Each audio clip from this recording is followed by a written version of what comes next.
Hello Libra, Sun, Moon, Rising, and Venus signs. Kamusta kayo? Sana po nasa mabuti kayong kalagayan. Welcome back po sa Star Tarot. Kung bago po kayo dito, welcome din po kayo. Please subscribe, like, share my videos, and leave me a comment po kung naka-resonate kayo. Thank you.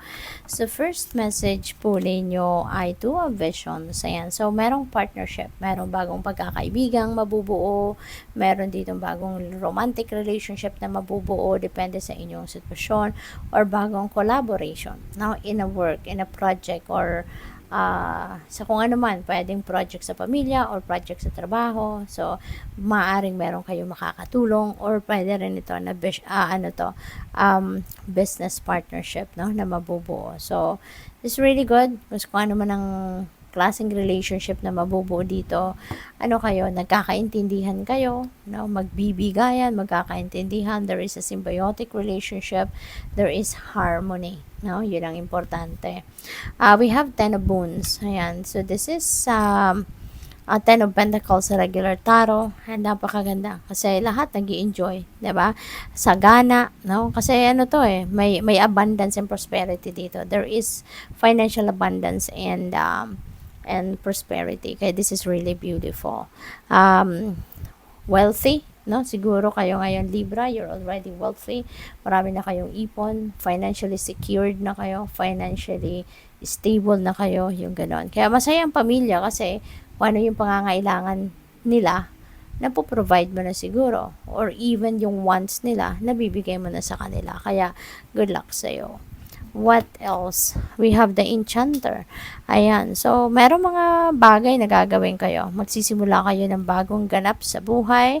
Magsisimula kayo ng bagong chapter, no, sa buhay ninyo rito, Libra. So, this is really beautiful. Kasi, pwede, no, na meron kayong plano, may mga ideas kayo in the past at hindi ninyo magawa-gawa kasi maybe you are procrastinating, maybe because kung ano man ang kailangan ninyo, baka wala pa sa kamay ninyo, hindi ninyo pa may isa sa katuparan kasi kulang pa or wala pa, yung ganun. But now, ngayon nakikita mo na nandito na ang lahat ng kailangan mo, at least, no, to take the first step. Kaya pwedeng eto na, you're going to take action na. You're going to get on your feet at magsisimula ka ng mag-take action. Magsisimula ka ng gumalaw, no? Para dyan sa kung ano man ang binabalak ninyong gawin. So, good luck sa'yo. So, tignan natin kung ano pa ang ganap dito for Libra. Oh, and by the way, before I go on, I would like to say hi muna and shout out po sa ating beloved channel member na si Maria Yui 3981. Hello po sa inyo. And, yung next message po ninyo, breathe through the tension. Wow.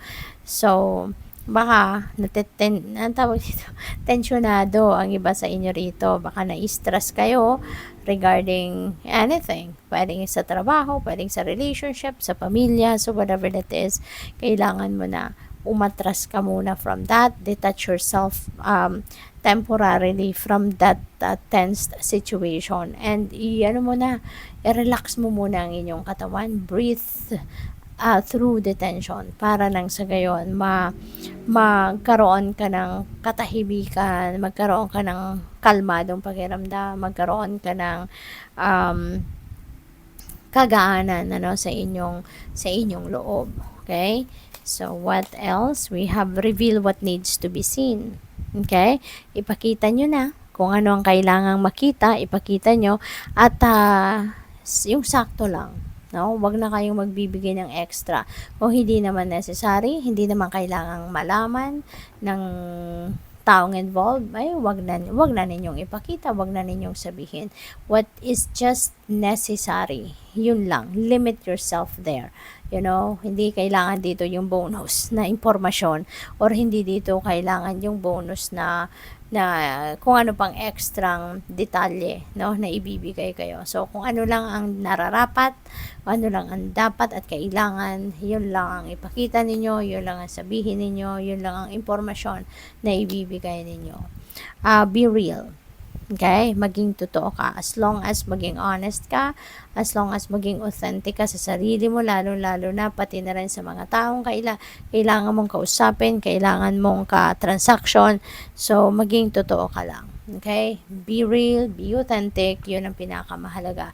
Yun ang kailangan dito na gawin. Alright? At,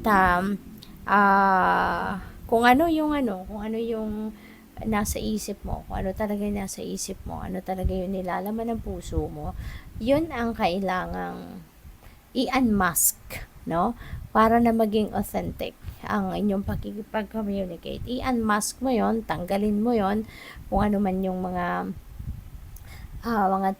pwedeng tinatago ninyo, yung ganon.